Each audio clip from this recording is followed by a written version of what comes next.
ओम नमः सदेभ्यः। ओम नमः सदेभ्यः। ओम नमः सदेभ्यः। मंगलम भगवान मीरा मंगलम दातनोगणी मंगलम पुण्यकुंडाय जय नमोस्तु मंगलम सर्वमंगलमांगल्यं सर्वकल्याणकारिकं प्रदानं सर्वधर्माणां जैनं जयतु जैनं जयतु।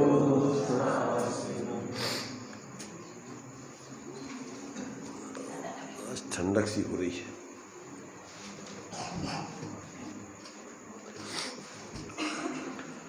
इस ग्रंथ का मंगलाचरण कर लेते हैं।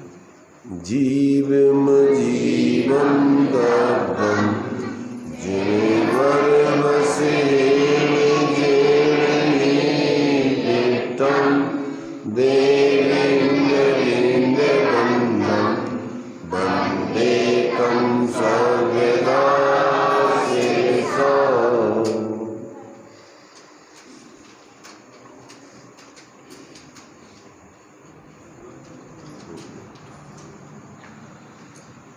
देखिए, अपना जो ग्रंथ है ये सबके लिए बहुत ही सरल, सुंदर और हितकारी है।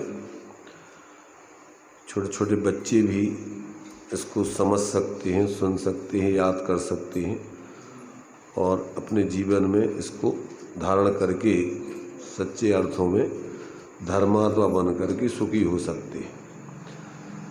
इसमें 58 गाथाएँ हैं, चर्चा अपनी पहले चल चुकी है। 3 अधिकार हैं मूल में। इन 3 अधिकारों में अपने लिए सब बातें समझने लायक हैं और समझ करके फिर उसमें से अपन को अपना हित किस प्रकार से होगा वो निर्णय करके और जीवन में अपन प्रयोग करें तो फिर उसमें से अपने जीवन में जो अनुभव होगा वो स्वयं व्यक्ति समझ सकता है। उसको दूसरों को दिखाने की या दूसरों को देखने की उसमें व्यवस्था नहीं है।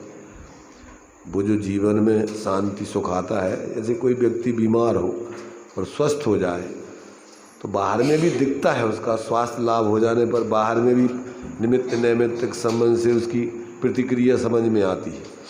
ऐसे ही जिसके जीवन में धर्म आ जाता है सच्चे अर्थों में, उसका सोच, उसका जीवन बहुत ही व्यवस्थित, सम्यक, आनंदमय और बहुत दूरदृष्टि वाला होता है। संकुचित सोच नहीं रहता उसका, सांप्रदायिक, क्षुद्रता वाला, मेरे तेरे वाला।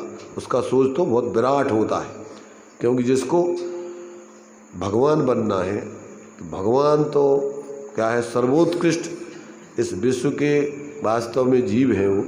और ऐसी उत्कृष्ट जीवन की दशा को जो व्यक्ति प्रकट करता है, जीता है, उसका सोच संकुचित नहीं होता है, क्षुद्र नहीं होता है, कसाय रूप नहीं होता है, सांप्रदायिक बुद्धि वाला नहीं होता है। उसका सोच तो जीव मात्र के प्रति बहुत ही आत्मीयता वाला होता है और स्वयं अपने को अपने सच्चे स्वरूप को समझकर धर्म में ढाल करके जीता है। ऐसापन जो भी इस धर्म को समझेंगे उनके जीवन में बहुत विराटता, विशालता, उत्कृष्टता, समीचीनता, ये सारी चीज़ें आती हैं और उनके जीवन में भी झलकती हैं, उनके व्यवहार में दिखाई देती हैं। तो अभी अपनी 3 गाथाएँ चली थी। इस ग्रंथ का नाम द्रव्य संग्रह। द्रव्य संग्रह सभी लोग करते हैं। लोक में प्रत्येक व्यक्ति द्रव्य संग्रह में लगा हुआ है। आचार्यों ने भी द्रव्य संग्रह किया है, उनकी भी आदत द्रव्य संग्रह की थी तो उनने भी द्रव्य संग्रह किया है। परंतु ये द्रव्य संग्रह कोई अलग जाति का है। अलग जाति का मतलब क्या, अपन जिसको द्रव्य संग्रह कहते हैं वो तो एक बहुत छोटा सा रूप है और इसमें एक विराट द्रव्य संग्रह का रूप है जिसमें कुछ नहीं बाकी बचता है। सब कुछ उनके जीवन में ज्ञान में संग्रहित हो जाता है और उनके ज्ञान से फिर दुनिया का, विश्व का कोई भी सूक्ष्म से सूक्ष्म परमाणु और उत्कृष्ट विशाल से विशाल कोई भी चीज़ उनके ज्ञान से बचती नहीं। तो ये जो है अपने लिए इस द्रव्य संग्रह में जो इस विश्व की व्यवस्था है, जो 6 जाति, दो मूल में 2 जाति के द्रव्यों से ये विश्व व्यवस्था चल रही है, सबको समझ में आती है। एक जो है जानने वाला तत्व है जीव, जो सबको जानता है, और बाकी जो अचेतन पदार्थ हैं जो जानते नहीं हैं। ऐसे 2 जाति के द्रव्य इस विश्व में है, इसके अलावा और कुछ नहीं। तो चेतन जाति का द्रव्य भी वास्तव में क्या है, जानने वाला है, अपने को भी जानता है, अन्य अचेतन द्रव्यों को भी जानता है, और जान करके वो अपनी अनादिकालीन जो अपने को भूल करके और पर में मूर्छित होकर के जो उसके जीवन में अनेक प्रकार की विसंगतियाँ चल रही हैं, परेशानियाँ चल रही हैं, उन परेशानियों से वो बच सकता है जब वो अपने असली स्वरूप को समझकर, और बाहर में जो उसकी जानना सबका होता है, पर में उसकी मूर्छा, ममत्व, एकत्व सब टूट जाता है और सहजता में स्वास्थ्य जीवन उसका चालू होता है। तो यहाँ अपने लिए ये 3 गाथाओं में अभी सामान्य से भगवान जैनेन्द्र को स्मरण करके, जिन्होंने इस विश्व की व्यवस्था को जानकर बताया, उनको स्मरण करके, और फिर उन्होंने जो 2 जाति के द्रव्य बतलाए हैं, और फिर उसी को अजीव को 5 भेदों में बांट करके 6 द्रव्यों के समूह का, यानी जाति की अपेक्षा और संख्या की अपेक्षा तो जीव अनंत हैं, पुद्गल उनसे भी ज़्यादा अनंत हैं। एक धर्म द्रव्य है, एक आकाश द्रव्य है जो लोकालोक में व्याप्त है, और लोक प्रमाण असंख्यात कालाणु द्रव्य है।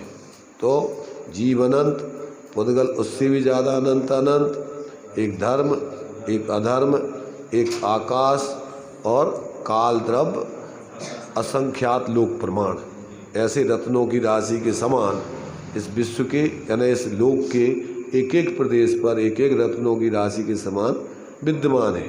क्योंकि वो अमूर्तिक हैं, इसलिए अपन को जैसे पौधगले के रत्न दिखाई देते हैं, वैसे अपने इस ज्ञान में, इंद्रिय ज्ञान में, स्थूल ज्ञान में नहीं दिखते, पर सर्वज्ञ के ज्ञान में वो बिल्कुल स्पष्ट रूप से उनके ज्ञान में सब झलकते। तो उन्होंने इन सब बातों को यहाँ बतलाया है। तो 3 गाथाओं में अभी अपन ने जो पढ़ा था, तो पहले में मंगलाचरण करके जीव अजीव द्रव्यों को कहने की प्रतिज्ञा की। दूसरे अधिकार में जो जीव अजीव द्रव्यों को कहने की प्रतिज्ञा की थी, उसमें से जीव द्रव्य के स्वरूप को बताने के लिए 9 अधिकारों में दूसरी गाथा में आचार्य देव ने 9 अधिकार रूप में दूसरी गाथा लिखी जीव के स्वरूप को बताने के लिए। फिर उसी 9 अधिकारों का विस्तार 14वीं गाथा तक किया गया है। तो 9 अधिकारों में जो अपने लिए जो जीव के स्वरूप को समझने के लिए जो आचार्य देव ने निरूपण किया है, तो उसमें से अपन ने जीव द्रव्य सबसे पहला, जो 9 में से पहला भेद था, उसकी चर्चा तीसरी गाथा में अपन ने कर ली थी। 9 अधिकार वाली गाथा लगभग सब लोग याद करके आए होंगे। दूसरी गाथा है ध्यान में सबके। देखो, इसको हम एक बार पहले तीनों गाथाएं पढ़ लेते ताकि उसका अपन को थोड़ा रिवीजन हो जाए, भाव भाषण शब्दों में हो जाए, ताकि फिर उसका अपन एक एक का विश्लेषण करके समझते हुए आगे चलेंगे।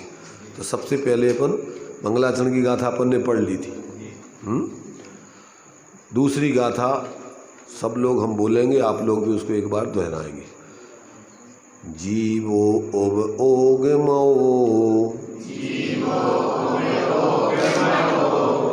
अमुक्तिकर्ता सदेह परिमाणो,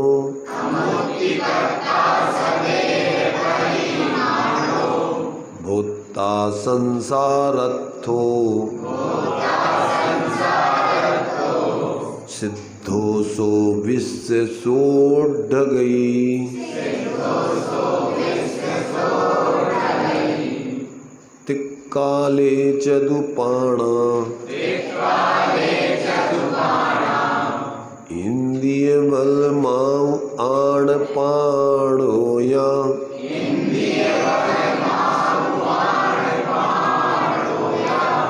व्यवहारा प्रयासो जीवो निश्चयेन दोदु चेतना जस्य।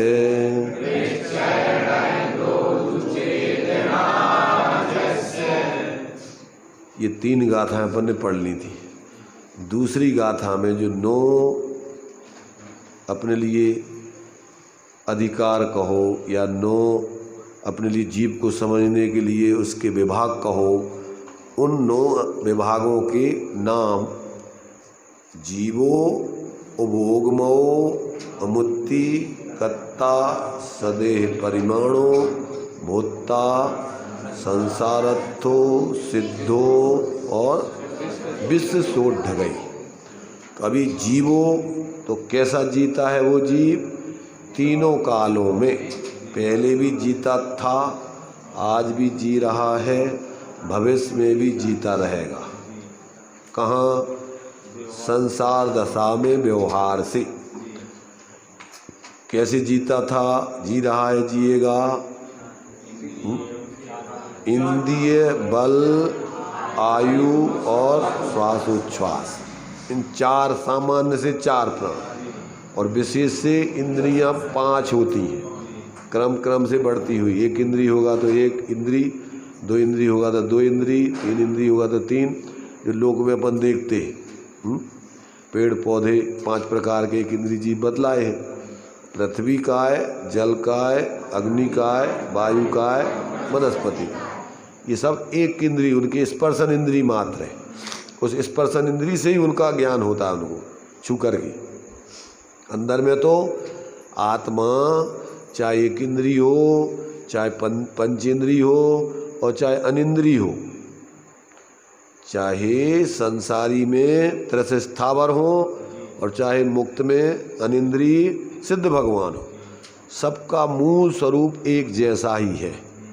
पर अपने उस मूल स्वरूप को भूल करके संसार में जीव ऐसी अपनी दुर्दशा करके ज्ञान आदि की हीनता को धारण करते हुए जी रहा है। तो जितना जितना अपना स्वभाव का विघात होता है, उतनी उतनी इंद्रियां वगैरह कम मिलती जाती। कैसे मिलती इंद्रियां कम? क्या इसकी आवाज़ अपने आप कम हुई क्या? पकड़ना क्या? इसकी जो है जैसे जैसे इसके ज्ञानादि की हीनता, स्वभाव की हीनता होती जाती है, तो चूँकि अपनी सामर्थ्य के आधार पर जानने की इंद्रियां भी बढ़ती जाती। अब चूँकि जैसे जैसे ज्ञानहीन होता जाता है, जब सामर्थ्य नहीं है तो उसके पास इंद्रियां भी जानने के लिए कम होती जाएगी। तो जैसे जैसे जीव अपने स्वरूप का ज्ञान का विकास आदि करता है, वैसे वैसे बाहर में भी उसके इंद्रियां आदि बढ़ती जाती है। उस ज्ञान का ही प्रगटीकरण है वो। माने इंद्रियों के माध्यम से अपन, चूँकि आत्मा तो अमूर्त है, दिखती नहीं है, तो जितनी ज़्यादा इंद्रियां होती हैं उनसे पता पड़ता है कि इसका स्वभाव, ज्ञान, दर्शन आदि उतने प्रकट हो गए, इतनी सामर्थ्य इसके पास है। जैसे अपन लोक में देखते हैं कि जो धनाढ्य व्यक्ति होता है तो उसके बाहर में ताम झाम बढ़ते जाते हैं, उससे पता पड़ता है कि ये बड़ा आदमी है, धनाढ्य है। ऐसे ही जब अंदर से जीव के स्वरूप का, स्वभाव का विकास होता है, तो बाहर से उसके शरीर आदि इंद्रियां वगैरह बढ़ती हुई चली जाती, तो उसके माध्यम से पता पड़ता है कि इसका अंदर से विकास हो चुका है, ये वृद्धि को प्राप्त, इसके स्वभाव की वृद्धि हुई है।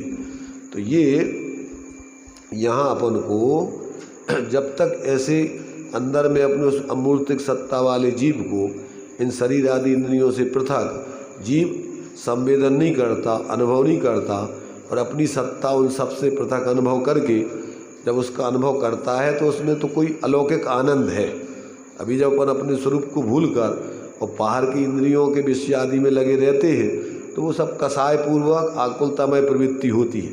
उसमें अशुद्ध चेतना का संवेदन होता है, जिसको अपन कर्म चेतना और कर्म फल चेतना कहते हैं। कसाय पूर्वक जीना और कर्म के उदय में जुड़ करके सुख दुख आदि रूप जो वेदन करते हुए जीना, ये सब अशुद्ध संचेतन रूप जीवन है। और जब अंदर में अपने को अपना आत्मा का जो ज्ञान स्वभाव है, ऐसे निखालिस ज्ञान का संवेदन करके जीव जीता है, तब उसके ज्ञान संचेतना चालू हो जाती है। तो ये यहाँ अपन को उन जीवों का निश्चय से और व्यवहार से स्वरूप बताया जा रहा है। तो इस तीसरी गाथा में व्यवहार से स्वरूप में क्या बतलाया? जो जीव व्यवहार में इंद्री, बल, आयु, श्वासोच्छ्वास पूर्वक जी रहा है, जीता था, जीता रहेगा, उसको अपन इन संयोग आदि के माध्यम से व्यवहार से जीव कहते हैं। परमार्थ से वही जीव इन सारी इंद्रिय आदि से पृथक अपने चैतन्य प्राण को धारण करते हुए पहले जी रहा था, आज भी जी रहा है, भविष्य में जीता रहेगा। उसके वो चैतन्य प्राणों का कभी अभाव नहीं होता है। ये व्यवहार के प्राण तो उसके बदलते रहते हैं और उनका अभाव भी हो जाता है। जब वो सिद्ध दशा को प्राप्त कर लेता है तो सब शरीर आदि इंद्रियां आदि का अभाव होकर के शुद्ध ज्ञान चेतना उसकी रह जाती मात्र, और परम आनंद को भोगते हुए अनंत काल तक ज्ञान शरीरी त्रिविध कर्ममल वर्जित सिद्ध महानता तेह निकल अमल परमात्म भोगे सर्व, अनंत काल तक वो एक जैसे सुख को, शांति को, निराकुलता को भोगते।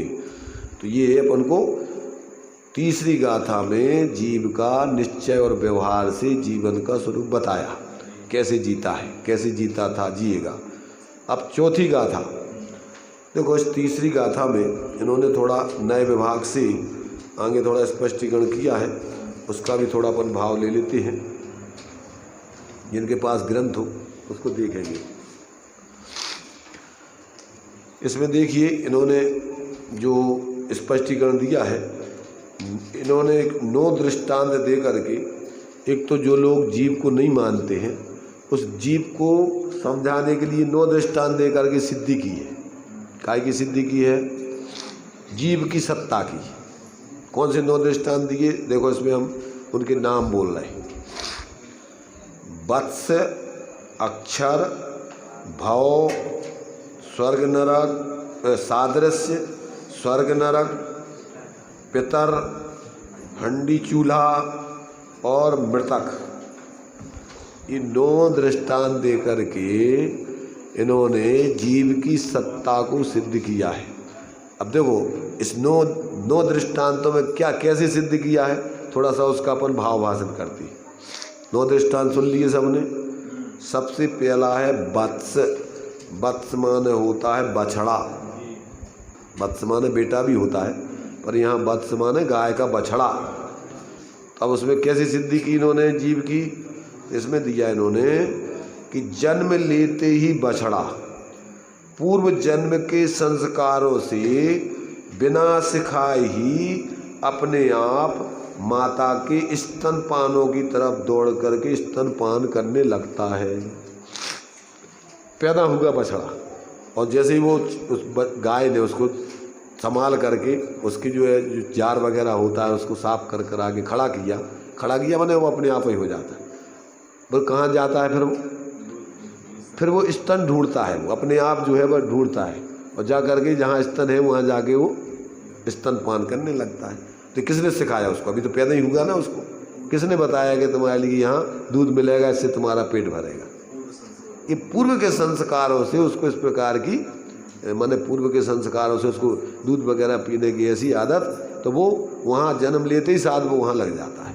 तो इससे मतलब जीव पहले था, तभी जो है उसको इस प्रकार के संस्कार ही आते हैं। नंबर 1। नंबर 2, अक्षर। अक्षरों का उच्चारण जीव जानकारी के साथ आवश्यकता अनुसार करता है। जड़ पदार्थों में यह विशेषता नहीं पाई जाती। बच्चों को स्कूल में अक्षर ज्ञान करा दिया जाता है, शिक्षा दे दी जाती है, तो अब वो सब सीख करके और फिर उनका अभ्यास करते रहते हैं। तो इसका मतलब क्या हुआ कि अंदर में एक चेतन नाम की जो सत्ता है इस शरीर आदि से पृथक है, तभी वो जो है इस प्रकार से वो अक्षरों का अभ्यास करते हुए और उसको दोहराते रहते हैं। अगर चेतन सत्ता नहीं हो, अचेतन सत्ता तो ऐसा नहीं कर सकती। तो ये इससे सिद्ध होता है कि जीव की सत्ता इस शरीर आदि से पृथक है। अरे समझ में है? अभी अपन को जो है देखने वाला जीव है, दिखने वाला ये शरीर आदि है, वैसे तो दिखने वाला आत्मा भी है। देखो अगर थोड़ा अपन बुद्धि को सूक्ष्म करो तो वास्तव में अपन आत्मा को ही देखते हैं और आत्मा को ही देख करके बोलते हैं। कैसे है? जैसे पर पदार्थों की तरफ लक्ष्य किया अपने, तो ज्ञान जो है अपने गेय उन गेयों के निमित्त से पर जानने रूप परिणमित होगा। तो अपने ज्ञान में जो जानपना हो रहा है उसी जानपने को देख करके ही तो अपन उनके बारे में बोलते हैं। तो उनको देख करके नहीं बोल रहे अपन, है? किसको देख के बोल रहे हैं? अपने ज्ञान को। परंतु अपन को ऐसा भ्रम रहता है कि जैसे अपन पर को देख रहे हो, वास्तव में तो आप अपने ज्ञान को ही देख के बोलते हो। जैसे ऐसा सोचो अपन कि दर्पण होता है, दर्पण, तो दर्पण में आप चेहरा देखते हो कि दर्पण देखते हो?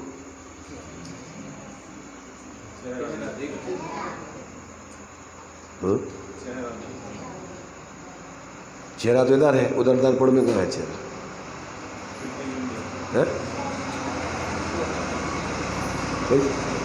चेहरा तुम्हारा इधर है कि दर्पण में है? अरे वो तो दर्पण ही है ना, वो चेहरा कहाँ है वहाँ? और अपन को लगता कि ऐसा भ्रम से कि जैसे अपन उसमें चेहरा देख रहे हो। यही ऐसी भ्रांति अपने ज्ञान में होती है। क्या कि ज्ञान में ज्ञान ही दिखता है और अपन को भ्रम क्या होता है कि जैसे अपन पर को देख रहे होंगे। जैसे दर्पण में अपन चेहरा नहीं देखते, क्या देखते हैं? दर्पण में तो दर्पण ही दिखेगा ना, उसमें दिखेगा चेहरा, और अपन को भ्रम क्या हो जाता है? क्या गजब है? नहीं ऐसा लगता अपन को। बताओ दर्पण में तुम्हारा चेहरा है क्या?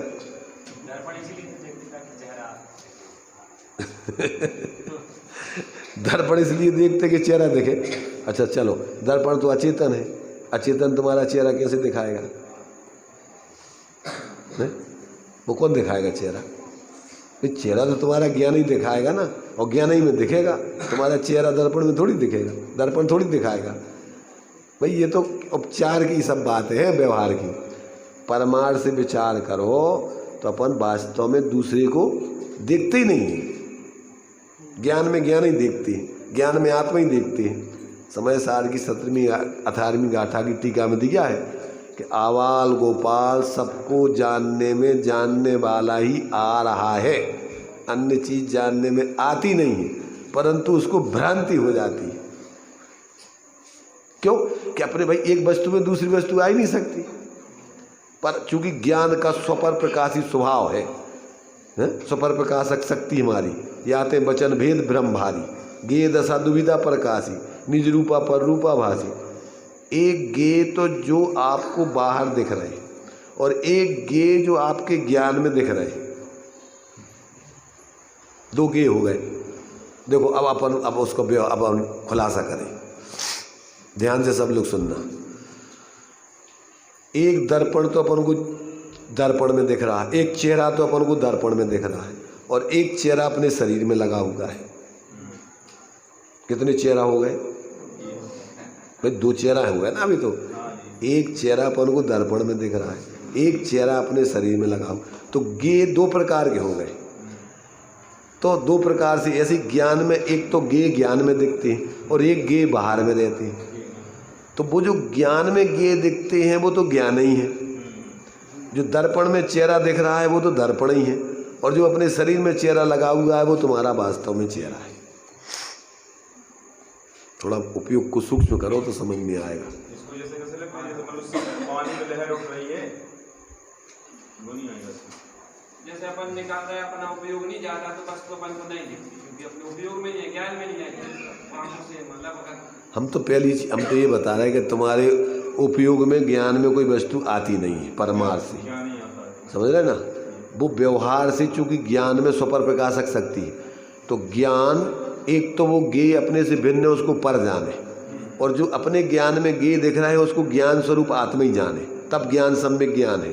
अभी अपन क्या करते हैं कि अपन वो जो गे दिख रहा है अपन को ऐसे लगता है कि जैसे अपना ज्ञान तो दिखता ही नहीं है, और अपन को वो गे अपने ज्ञान में भाषित होता है, ऐसे लगता है, और उसी के कारण से अपन मोह राग द्वेष करते हैं। देखो अपन सामने वाले गे में मोह राग द्वेष नहीं करते। इसकी आवाज़ थोड़ी सीटी मार रही है ऐसा लगता है,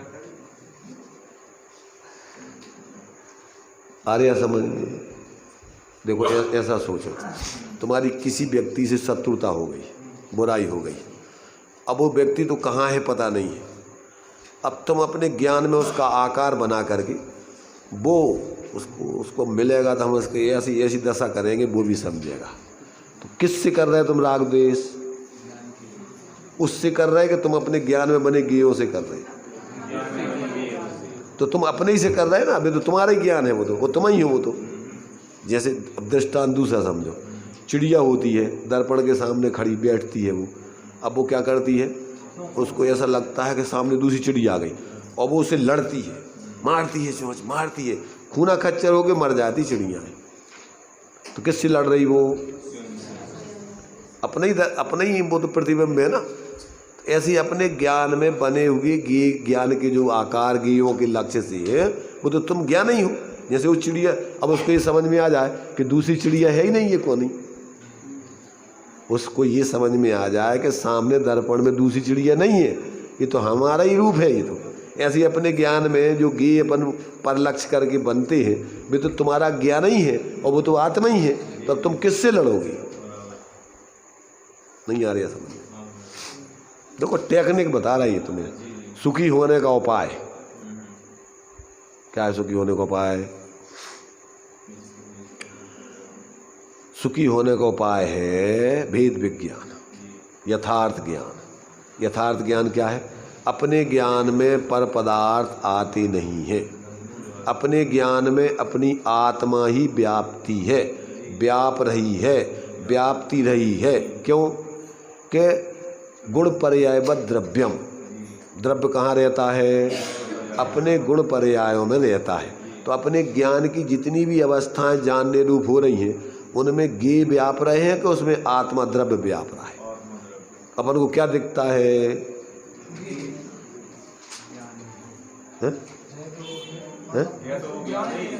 ज्ञान आत्मा है वो भाई, उसमें अपनी गुण पर्याय में द्रव्य व्यापता ना, द्रव्य के बिना गुण पर्याय हो ही नहीं सकती। तो अब गुण पर्याय में देखना क्या है? अपन को जो है वो देखो, उसका नाम सम्यक ज्ञान है। तो ज्ञान की प्रतिपल उठे तरंग झांकता उसमें आत्म राम, अरे आबाल गोपाल सुलभ सबको चिन्मय अभिराम, परंतु पर सत्ता में प्रतिबद्ध कीर मरकट की गहल अनंत। तो कीर माने होता है तोता और मरकट माने बंदर। अब ऐसे लगता है जैसे हम पर सत्ता में बंध गए, ये भ्रम हो गया उसको। बहुत सरल है, टेक्निक है, बस देखने का तरीका है। ये तरीका आ गया, जहाँ हो तो ही आनंद में हो, कुछ नहीं। तुम विशेष ज्ञान के आकार जो गेयों के निमित्त से बन रहा है, उसमें सामान्य आत्मा व्याप रहा है। तो उस विशेषों को करो गुण और सामान्य को करो ऊर्ध मुख्य, तो उसमें तुम्हें गे नहीं दिख करके आत्मा दिखेगा। और आत्मा माने ज्ञान, ज्ञान में आत्मा देखेगा, अभेद दृष्टि से आत्मानुभूति निर्विकल्प अनुभूति हो जाएगी। अनुभव करने की कला है ये। पर वस्तु को देखें तो अपने ज्ञान को देखें नहीं, पर वस्तु तो तुम्हारे लिए कहने के लिए है, वो उपचार से। ज्ञान वास्तव में तो उसमें ज्ञान नहीं, आत्मा है उसमें। तो उसमें तुम क्या करो कि उन गेयों को करो गौण, विशेषों को करो गौण और सामान्य को करो ऊर्ध्व, क्योंकि उसमें सामान्य ही व्याप रहा है। और सामान्य ऊर्ध्व करोगे तो वो ज्ञान में आपके जो गेय के निमित्त से राग द्वेष मोह रहे, वे खत्म होकर निर्विकल्प आत्मा की अनुभूति हो जाएगी। कठिन है, देखो टेक्निक है सिर्फ के लिए। आप लोगों ने गाड़ी होती है ना, गाड़ी माने रेलगाड़ी, ये जंक्शन पे जो है जब रहती हैं तो इनको जब जाना है, जैसे एक लाइन से आते हैं और जहाँ उनको अब दूसरी दिशा में जाना तो ट्रैक बदलती हैं वो। तो ट्रैक कैसे बदला जाता है? उधर क्या होता है कि दो लाइनों में जो है ऐसा सूक्ष्म माने ऐसा जोड़ ज्वाइंट बनाया जाता है कि इस लाइन से उतर के वो उस लाइन पर सीधे ट्रैक बदल करके और वहाँ उस लाइन पे चली जाती गाड़ी, इस लाइन को छोड़ देती। तो ये ट्रैक बदलने वाली कला है इसमें। इधर गेयों से रागादिक से अपना उपयोग का ट्रैक बदला और अपने ज्ञान स्वरूप आत्मा में बस उपयोग को एकाग्र किया और वहाँ से तुम्हारा ट्रैक बदल गया, बस स्वरूप आत्मानुभूति चालू, धर्म का मार्ग चालू। थोड़ा देखो सूक्ष्म होना पड़ता हो, वहाँ जो है अंत में जब जो वो ट्रैक बदलता तो वहाँ वो लाइनें क्या हो जाती हैं, बिल्कुल पतली से पतली होती जाती, और उस दूसरी लाइन में जैसे ही जहाँ बदलना है वहाँ बिल्कुल ऐसी लगती है, बिल्कुल जैसे अब दूर नहीं है कहीं है गई। ऐसे सूक्ष्म उपयोग करके और जहाँ अपन को अपने उस विशेष ज्ञान में सामान्य ज्ञान को देखना, वहाँ से बस इधर का ट्रैक बदल के उसको देखा, बस वहाँ से तुम्हारा बस चालू हो गया धर्म का मार्ग।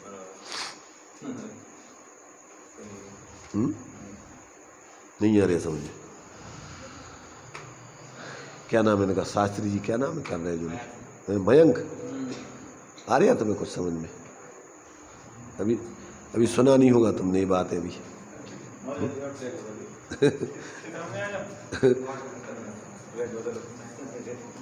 तो ये जो है देखो टेक्निक है ये। अभी जब अपन को पहले अपने ज्ञान में नहीं आए तो अपन दूसरों को भी कैसे उस ट्रैक को समझा पाएंगे? टेक्निक अपन को जब खुद कोई भाषित होना चाहिए ना, वो तब अपन दूसरों को भी वो कला सिखा सकते हैं। तो ये जो है ये अपन को देखो जितने ज्ञानियों के ये शास्त्र हैं इनमें आपको बस ये कला सिखाने के लिए सारी बातें लिखी हैं। सबका व्यवहार से ज्ञान भी कराया, क्योंकि इस विश्व के बारे में तुम्हें भ्रांति भी नहीं रहे तो उसका भी व्यवहार से ज्ञान कराया, और फिर उस विश्व को जानने वाले तुम्हारा स्वरूप को इन सबसे पृथक है। सम्यक ज्ञान किसे कहते हैं? स्वपर अर्थ बहु धर्म जुत जो प्रगटावन भान। क्या है? दो प्रकार के पदार्थ हैं। कौन से? स्वपर कितने प्रकार के पदार्थ हैं? दो प्रकार के। दो प्रकार मान लें, एक अपने एक तरफ अपना आत्मा राम और एक तरफ 6 द्रव्यों का गाम। तो एक अपन को क्या करना, अपने आत्मा राम को सबसे अलग देखना है और सारा 6 द्रव्यों का गाम अलग है अपने से। तो उसको पर को पर में जानो, निज को निज, पर को पर जान, फिर दुख का। बहुत सहज भी है कला और समझ में नहीं आए तो बहुत कठिन है। एक वो फोटो आती है, उससे बनाई जाती कंप्यूटर से, और उसमें अंदर जो है बाहर में तो फुलवारी बनी दिखती है और अंदर उसमें भगवान की प्रतिमा विद्यमान रहती है। सबको नहीं दिखती वो तो बाहर में फुलवारी देखते रहते, कहाँ थे भगवान कहते हैं, हमें तो दिखाई नहीं देते। उस पर टेक्निक सूक्ष्म टेक्निक है उसमें। तो 1 सेकंड में व्यक्ति देखता है, वो बाहर का कुछ नहीं दिखता, आगे देखो दर्शन हो रहा है उसको, भगवान के दर्शन। ऐसे ही ये द्रव्य कर्म, भाव कर्म, नो कर्म से अंदर 3 कटनियों के अंदर अपना चैतन्य परमात्मा विराजमान है। उसको देखने की ये कला है। कौन को दिखाई देते भगवान? कला है, मेहनत। देखो इसमें पहलवानी का काम नहीं है, इसमें तो तुम्हारी बस कला है ये। और ये कला जिसको आ जाती है वो आनंद बच्चों भी। सहज ज्ञानी कहे सहज का धंधा, इतने वाद विवाद करना, लड़ना झगड़ना, इसमें क्या काम है धर्म के क्षेत्र में? तो ये जो है ये अपन को अब जीव के स्वरूप को आचार्य देव समझा रहे कि भैया देखो जीव का मूल स्वरूप क्या है। कला यहाँ तो जो है कला सीख करके फूट जाओ, यहाँ से फुटेरा फूटो। इसमें जो है इस मकर जाल से निकल जाओ। जैसे भाड़ में से चना फूट करके उछट जाता ना, ऐसे इस भाड़ में से उछट के निकल जाओ। तो ये कला सीख के भी सम्यक ज्ञान कला है। इसमें अपन को जो है ये टेक्निक है सर, और ज्ञान में ये सब कला है। ज्ञान अनेकांत स्वभाव वाला है, उसमें सब चीज़ें जैसी ये वैसी समझी जा सकती हैं। तो देखिए अभी अपन को चौथी गाथा में जो जीव के दूसरा नंबर का स्वरूप समझना है, जीवो उपयोगमय। कैसा है जी? उपयोगमय। अब उपयोग को 3 गाथाओं में स्पष्ट किया है। अभी देखो ये तीसरी गाथा का अभी हम जो दृष्टांत जो बता रहे थे, पहले तो थोड़ा उसको अपन ने जो जीव की सिद्धि की है, तो इसमें वत्स, अक्षर, भव। यदि आत्मा एक स्थायी पदार्थ ना हो तो जन्म मरण किसका होता है? अगर कोई अलग सत्ता नहीं हो तो जन्म मरण भाव से भावांतर कैसे होगा? इसका मतलब जीव की सत्ता है, अलग है इस शरीर आदि से। नंबर 4 दूसरा बताया अक्षर। अक्षर तो ये सिर्फ खाली मनुष्य जो लिखते पढ़ते उनके हिसाब से रहेगा, अन्य गति की चीज है। अरे भाई यहाँ पहले ये कह रहे हैं कि अगर कोई आत्मा इस शरीर से पृथक नहीं हो तो अक्षरों को याद करके कौन बोलेगा उनको? अक्षरों को बोलने वाला, बताने वाला कौन है? कोई अलग इस शरीर से अलग जीव होना चाहिए कोई, जब तो वो याद करके स्मरण करके उसको बता सकेगा, तब तो जीव।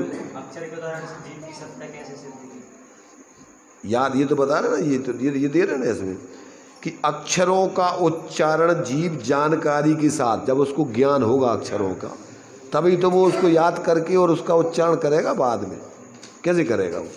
अगर उसको ज्ञान नहीं होगा अक्षरों का और उसका उच्चारण जो है जैसे उसको सिखा दिया, फिर वो बाद में कैसे बोलेगा? वो तो जब ही कर सकता है जब उसको माने अंदर में जीव को उस अक्षरों का ज्ञान होवे और ज्ञान करके फिर याद करके उसको बोले, तभी बोल सकता है। ये ज्ञान तो दूसरों से कराया जाता है? नहीं, वो तो अपन को जीव की सत्ता सिद्ध करना है। यहाँ तो दूसरों से ही अपन को सीखा जाता है, तो सीखने के बाद सीखने वाला कोई होना चाहिए ना। सीखे कौन सीख रहा? अजीब तो सीख नहीं सकता है, इस शरीर तो सीख नहीं सकता है, कौन सीखेगा? इस शरीर से पृथक कोई जीव की सत्ता होना चाहिए, ये बता रहे वो तो, इससे ये बात की। भाव में अगर जीव नहीं हो तो भाव से भवांतर कौन जाएगा? जन्म मरण किसका होगा? इसलिए जीव है। फिर इसके बाद सादृश, आहार, परिग्रह, भय, मैथुन आदि जो है ये 4 संज्ञाएं हैं। हर्ष, विषाद आदि सब जीवों में एक समान दिखाई देते। तो इसका मतलब क्या है कि जीव की सत्ता है, और जब भी उनमें इस प्रकार की सादृशता उसका स्वरूप है, तभी वो उनमें इस प्रकार की ये सब इन 4 संज्ञाओं आदि की, हर्ष, विषाद, हंसी, इनकी सबकी सादृशता दिखाई देती है। फिर इसके बाद स्वर्ग नरक। अगर जीव यदि स्वतंत्र पदार्थ ना हो तो स्वर्ग नरक आदि जाना सिद्ध नहीं होगा। फिर इसके बाद पितर। अनेक मनुष्य मर कर के भूत पिशाच भूत आदि हो जाते हैं और फिर वो क्या करते हैं? और अपने स्त्री पुत्र आदि को अपने पूर्व भाव का हाल बतलाते हैं। इससे सिद्ध हुआ कि जीव की सत्ता है, इन सबसे पृथक जीव की सत्ता जानना चाहिए। इसके बाद आता है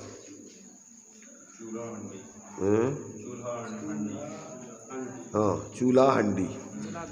नहीं दिख रहा है। जीव यदि पृथ्वी, जल, अग्नि, वायु और आकाश इन 5 महाभूतों से उत्पन्न होता हो तो दाल बनाते समय, भात बनाते समय चूल्हे पर रखी हुई हंडी में भी 5 महाभूतों का समागम होने के कारण वहाँ भी जीव उत्पन्न होना चाहिए, परंतु ऐसा नहीं होता है। इसलिए 5 महाभूतों से जीव की सत्ता सिद्ध नहीं होती है, इससे अलग जीव की सत्ता है। फिर आगे दे रहे हैं ये मृतक। मुर्दे में 5 चीजें हैं महाभूत। तो कहते हैं मुर्दे में 5 पदार्थ होते हैं, परंतु उसमें जीव के ज्ञान आदि गुण नहीं पाए जाते हैं। इस प्रकार जीव एक पृथक स्वतंत्र पदार्थ सिद्ध होता है। ये बात यहाँ पर उन्होंने सिद्ध की। जो लोग जीव की अलग सत्ता नहीं मानते तो उनके लिए ये इस 9 दृष्टांतों के माध्यम से जीव के अस्तित्व को पृथक सिद्ध किया है। अब इसमें इन्होंने देखो 6 नयों का अध्यात्म की दृष्टि से पहले 6 नयों का बताकर और प्रयोजनभूत बात सिद्ध की है अंत में, उपसंहार के रूप में, भावार्थ के रूप में। वो भी थोड़ा सा देख लें ताकि अपन को 5 तरीके से जो अर्थ करने का पद्धति बतलाई थी शब्दार्थ, नयार्थ, मतार्थ, आगमार्थ, भावार्थ। भावार्थ नहीं हो तो सब शून्य। जैसे पानी गए न उबरे मोती मानस चूर, जिसमें पानी नहीं है तो जैसे मोती में से पानी निकल गया तो पत्थर है, उसकी क्या कीमत। चूना में से पानी तेज निकल गया उसका तो धूल मिट्टी है, उसका क्या कोई कीमत। ऐसे मनुष्य का पानी यानी इज्जत खत्म हो गई तो उसका जीना मरने से बेजा बदतर है। तो ऐसे ही यहाँ पर यदि तुमने सब पढ़ने के बाद उसका प्रयोजन परक भावार्थ नहीं समझा तो तुम्हारा पढ़ना कोई प्रयोजनकारी नहीं। तो इसमें इन्होंने ये दिया है कि अध्यात्म से नयों के लक्षण यहाँ बता रहे हैं। तो यहाँ इन्होंने ऐसे 6 दिए हैं, 8 भी अपन पढ़ते हैं नयों के भेद, 4 निश्चय के 4 व्यवहार के, पर यहाँ इन्होंने निश्चय के 2 लिए हैं और व्यवहार के 4 लिए हैं। ऐसे 6 में उन्होंने सबको गर्भित कर लिया है। तो वो तो विवक्षा भेद है सामान्य विशेष का, उसमें अंतर नहीं समझना। तो यहाँ दे रहे हैं ये सर्वजीव शुद्ध बुद्ध एक स्वभाव वाले हैं, यह शुद्ध निश्चय नय का लक्षण जानना। कैसे है सब जीव? शुद्ध बुद्ध चैतन्य घन स्वयं ज्योति सुखधाम। सब जीव शुद्ध बुद्ध एक स्वभाव वाले। ये कौन से नय से? शुद्ध स्वभाव से देखो द्रव्य दृष्टि से तो सब जीव एक जैसे स्वभाव वाले। अब राग आदि ही जीव है, यह अशुद्ध निश्चय नय का लक्षण है। राग आदि जीव है, क्रोधी मानी मायाचारी लोभी आदि तो विकारी परिणाम वाला जीव है, तो ये अशुद्ध निश्चय नय। फिर आगे क्या दे रहे हैं? राग आदि, हाँ ये तो हो गया अशुद्ध निश्चय नय। गुण और गुणी भेद होने पर भी, अभेद होने पर भी, गुण और गुणी का अभेद होने पर भी वस्तु रूप से भेद का उपचार करना, यह सद्भूत व्यवहार नय का लक्षण है। निश्चय के 2 ही भेद करें, 2 ही भेद करें अशुद्ध और शुद्ध, बस वही में सब गर्भित हो गए। अबे सब भी भेद प्रभेद अभी आगे की बात है। जीव का मूल स्वरूप और जीव का अशुद्ध स्वरूप, पर दो भेदों में सब बता दिया। क्योंकि आगे अपन इसमें देते ना कि कर्ता जीव है तो क्या है, पुग नहीं क्या दिया उसे, पुग्गल कम्मा दीनम कत्ता व्यवहार दो निश्चय दो चेदन कम्मण आदा शुद्ध नया शुद्ध भावाण। ये माने अशुद्ध निश्चय है और शुद्ध निश्चय है, 2 ले लिए। और व्यवहार में एक जो पुद्गल आदि कर्मों का एक उसमें लिया, उसमें करता। अब वैसे भेद प्रभेद लगाओ तो सब लगाते जाओ फिर उसमें। तो देखिए इसमें क्या कहते हैं कि गुण और गुणी अभी वस्तु स्वरूप से अभेद है। गुण और द्रव्य कोई अलग अलग तो है नहीं गुणी, पर उसमें उपचार से अपन को समझने समझाने के लिए भेद करने पर अभेद उपचार करना, यह सद्भूत व्यवहार का लक्षण जानना चाहिए। कौन सा? सद्भूत व्यवहार। सद्भूत माने उसी की सत्ता में गुण है, और व्यवहार माने भेद का कथन है, इसलिए भेद कर दिया उसने। अब भेद होने पर भी अभेद का उपचार करना, यह असद्भूत व्यवहार का लक्षण है। जैसे शरीर है, अब उसको आत्मा कहना, जीव कहना, तो क्या हो गया? असद्भूत व्यवहार का लक्षण हो गया। अभेद होने पर भेद का और भेद होने पर अभेद। हाँ, तो वो एक सद्भूत और दूसरा असद्भूत। अच्छा, अब यहाँ पर कहते हैं वह, अब ये सद्भूत व्यवहार हो गया, असद्भूत व्यवहार हो गया है। कहाँ गया? भेद का उपचार करना सद्भूत व्यवहार, और भेद का होने पर भी अभेद का उपचार करना असद्भूत व्यवहार। वह इस प्रकार है। अब उसका खुलासा कर रहे हैं। जीव के केवल ज्ञान आदि गुण हैं, यह अनौपचारिक शुद्ध सद्भूत व्यवहार का लक्षण जानना। जीव के क्या है? शुद्ध केवल ज्ञान आदि पर्यायों से या गुणों से उसको कथन करना, ये कौन सा है? अनौपचारिक सद्भूत व्यवहार नय का लक्षण जानना चाहिए।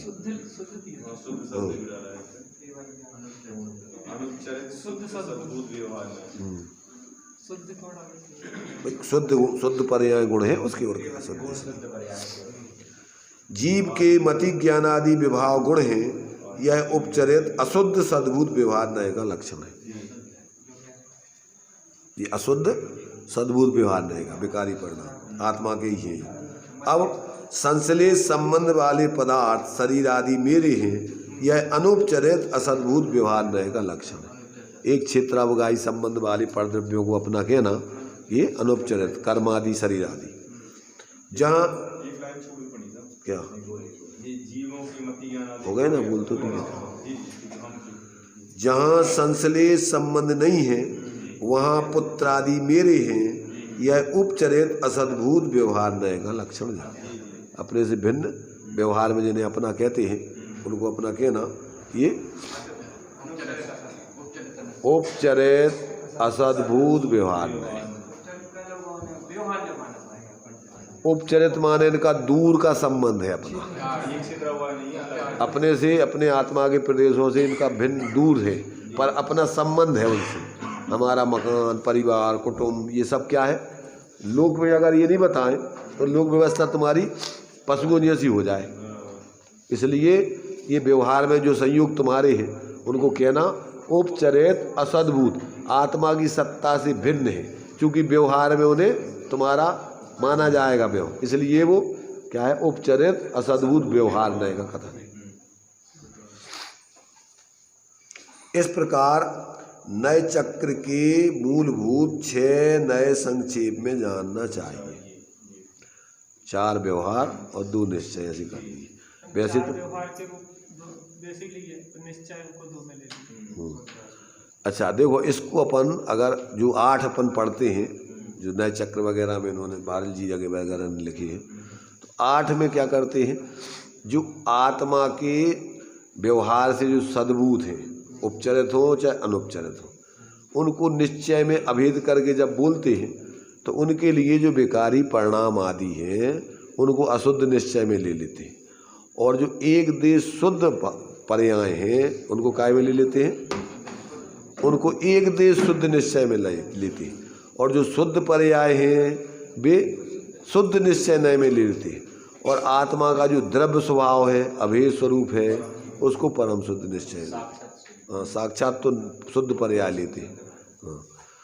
तो इस प्रकार से ये निश्चय में चूंकि अपने द्रव्य में रहने वाले गुण पर्यायों को अपने द्रव्य के कहना, अब वो एक देश शुद्ध हो, पूर्ण शुद्ध हो, अशुद्ध हो, वो सब उसी के, या त्रैकालिक एक रूप भाव है वो सब उसको। अब इसमें नए जब बनेंगे जब उसको, चूंकि वो पूरी वस्तु नहीं है, क्या है वो पूरी वस्तु नहीं है, वो एक एक अंश हो गया वस्तु। पूरी वस्तु प्रमाण में ज्ञात होती है जैसी है, तो प्रमाण ज्ञान में अपन को वस्तु जैसी है, द्रव्य पर्याय आत्मा भेदा भेदात्मा नित्य ने वो सब जैसी वैसी दिखेगी।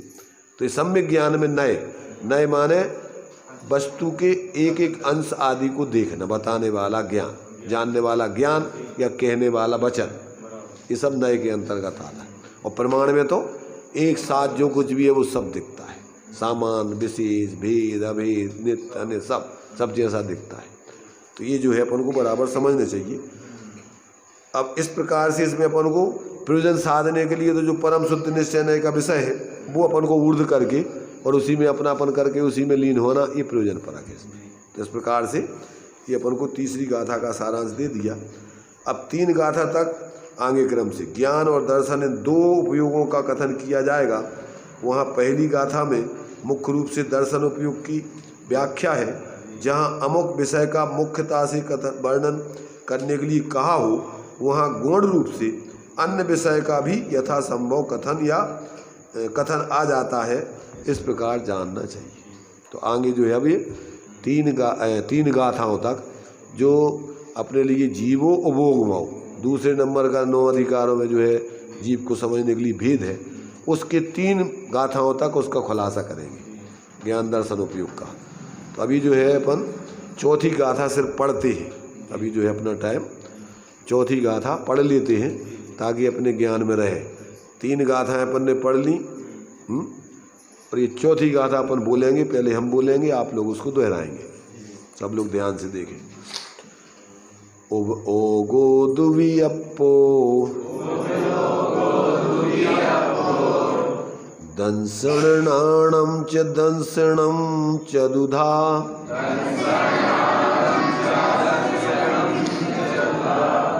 चक्षु अचक्षु ओहि दंसन मध केवलम नेयम।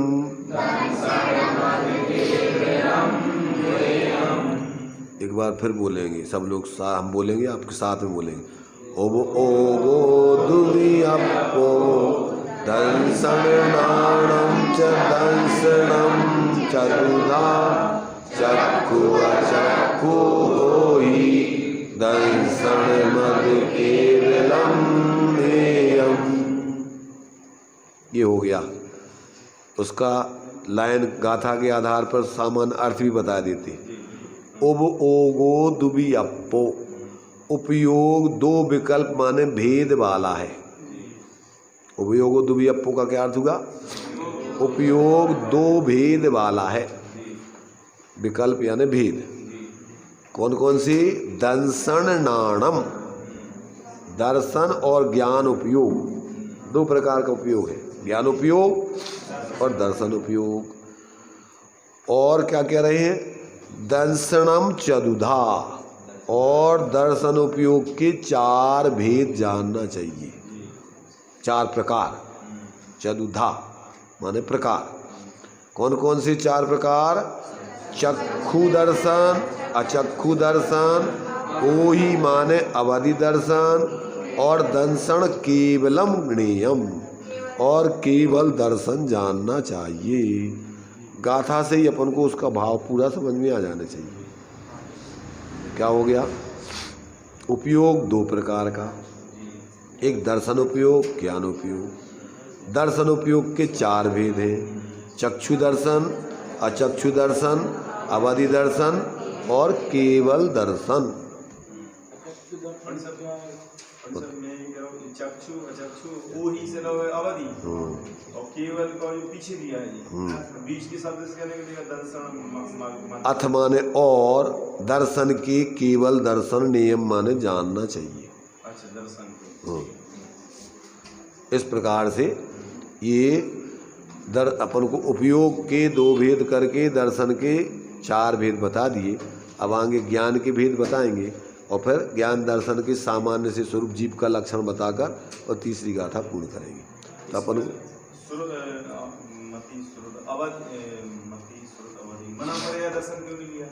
होता नहीं है तो नहीं लिया, क्यों? क्या वस्तु व्यवस्था है उसको बताएंगे आगे विस्तार। ये सूक्ष्म विषय है, ये विषय उसका सामान्य नहीं है, उसके लिए समझने के लिए विस्तार का विषय है।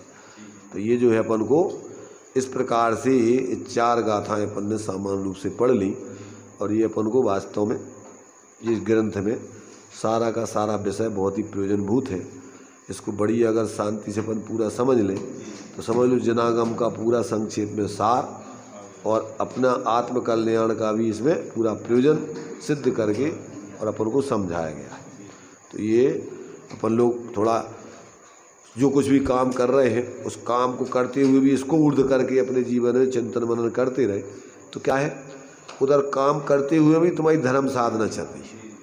समझ रहे ना? पहले लोग बाग ऐसे ही करते थे, माताएं पीसते हुए भी मेरी भावना बोलती जा रही, आलोचना पाठ बिनती, तो उसमें धर्म का उपयोग जो चल रहा है, काम भी हो रहा है, वो तो चलता ही रहता है काम। इससे अपन को आसक्ति पूर्वक की पाप नहीं होती, अपना उपयोग धर्म में लग रहा है तो उसमें क्या हो गया कि बहुत काम तो हो रहा है सहज में, और इसमें आपका ज्ञान जागृत होकर के धर्म का स्वरूप भी उपयोग में चल रहा है। तो इस प्रकार से अपन चलते फिरते उठते बैठते खाते पीते भी अपना, क्योंकि उपयोग तो चिंतन करते ही रहता है। खा रहे हैं अपन और मान लो अपन को जल्दी कहीं जाना है तो अपना ध्यान पूरा का पूरा चिंतन, यहाँ जाकर पहुँच जाना है, वहाँ करना ही करना है, इधर भोजन करते जा रहा है, उधर विचार करते जा रहे हैं, होता ही रहता है। वो तो उपयोग इतना अपना सूक्ष्म है, इसलिए अपन को अगर जिसकी रुचि बन जाए तो फिर वो व्यक्ति वो काम हर कीमत पर करता ही रहता है, उसका काम नहीं छूटता है। वे काम तो औपचारिकता में होते हैं और मूल काम उसका निरंतर चलता है। चलिए अभी अपन यहीं विराम लेते हैं।